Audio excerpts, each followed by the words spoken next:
I have a question. So, other than the sort of activation of awareness of having a face, are there ways in which we can tune into the awareness of having a face? Like, I don't know what I'm trying to ask. Yes. They're almost like um, exercises that we can do to keep tuning into that. The approach that I'm proposing to you is not structured around exercise. It does include methods and exercises and many different things about understanding how our physiology works. And in that sense, that is the primary exercise is to remove myself from ignorance about basic things that most individuals ignore and therefore attempting to transcend their experience. Transcend means like, oh yes, no, I don't like this. I need to go to the everythingness realm and the oceanic beingness realm. But if it were true that there are exercises that would lead me into my beingness, then humanity would have figured it out eons ago because we're pretty smart cognitively.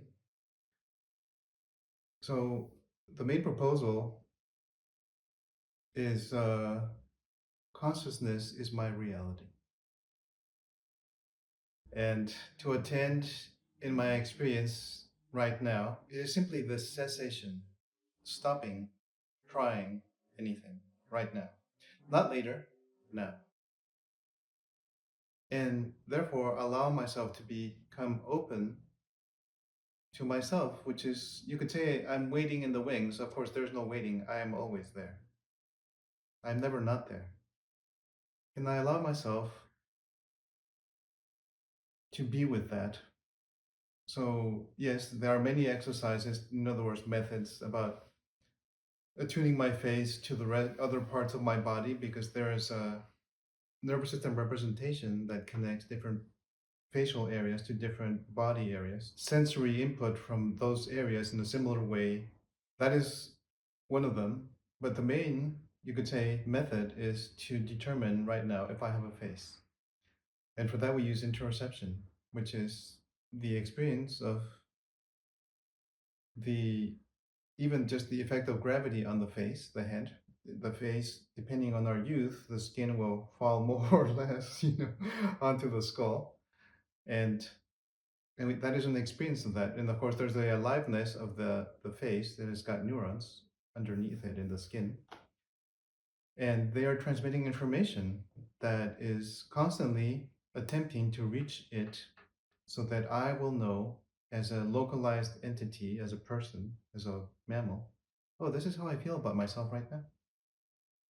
So this requires the first and most difficult step is to remember that my reality is consciousness, not objectiveness. It is a subjectiveness. It is a perspective on my experience. Then there are cognitive elements that are very important. Oh, if my reality is consciousness, then what is all this stuff that I'm experiencing? What is that? Am I to be found there? Well, through experimentation, which means to validate by trial and error. Oh, maybe it is true that I am conscious. How do I get there? Is there a means to get there? Is there some result, some process, some dynamic? My experience, and in fact, everybody's experience, as far as I can tell, there is no way for that. It is simply the resonance with the truth of ourself as you perhaps experience right now, whoever you are right now.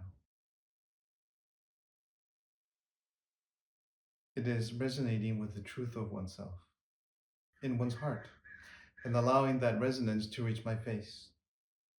As much as it can be allowed, without any violence.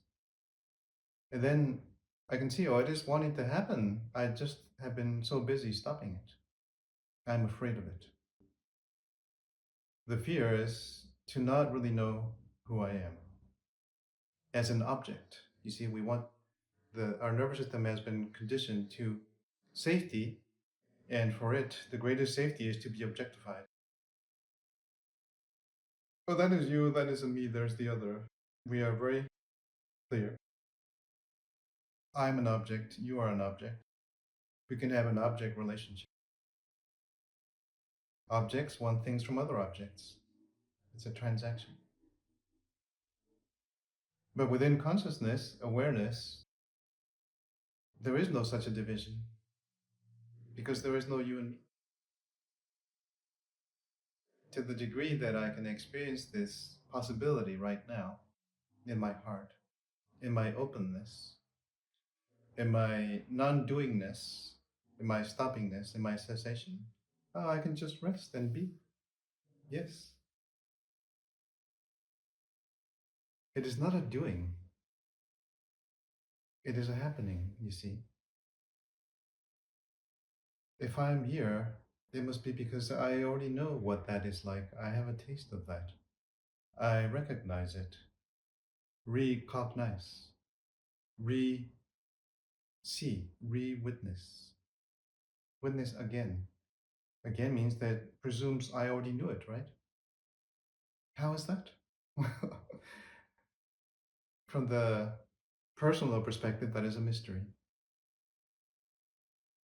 Oh, how does that work? It doesn't make any sense. From the impersonal perspective, which is what we speak of here always, it is not a mystery at all. It is plainly obvious. Of course, that's how it is.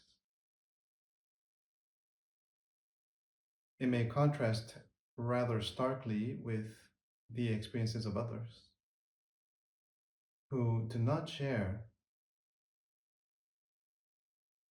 this taste for the truth. And I use the word truth relatively. If my reality is consciousness, there's only one truth, which is that I am. And that is final and complete. I am a mystery. I don't know who I am, but I am. I cannot know myself from a dualistic subject-object perspective.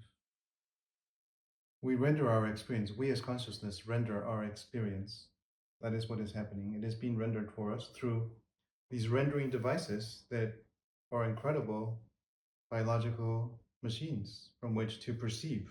They have sensors, they sense different things, outsides, insides, and in betweens. But these are perceptions. You see, they are perceptual objects. And so, how does intelligence relate to the perceptual objects? The relationship is very enjoyable. It is listening, witnessing, and questioning. Oh, what is that? Am I to be found in that object, the perception? Is that who I am? You see? So that is a metacognitive exercise to cultivate. Once I've had enough of the taste and conviction, yes, oh yeah, I will not be found in objects. I will be found in myself. I already am. I just forget, I forget. And I can remind myself. The I who reminds myself is life. Life reminds. Life is the active entity. It sets the stage. And then I'm there. And then you are there and others are there. Doing, saying, and feeling things, whatever it is that they want. Not because they can control it, but because that's how life has made it. She's going to do that. Oh no, she did that. Ah. And then there's an interaction. I might be tempted to objectify it and become lost in it. And then there is suffering. I'm trying really hard to find myself in that. I identify with the suffering, with all that. And then through the repeated experience of disidentification, that is the number one exercise, you could say. Oh, I was identified with that thing, whatever. And then I forgive myself. Someone earlier, I forget, someone said, I forgive myself. You see, it is an act of forgiveness. I, as the wholeness, the unlimitedness, forgive myself for having pretended to be limited, for having pretended to be a thing. Then it is updated, and this is where the interface of human experience and consciousness come together in this view is, oh, I have this biology that is going to support me in that, with my face and my body experiences, which are also perceptual objects. The experience of this face, this body, right now, is taking place in awareness. It is not taking place in that local biological machine or this one. Yesterday I met with some, it was very funny. Yeah, it's the monkey suit. Being in the monkey suit is what's really, really distracting. Oh, the experience of the monkey suit, it's so smelly and hairy and you have to deal with it, But the experience of the monkey suit is taking place in awareness.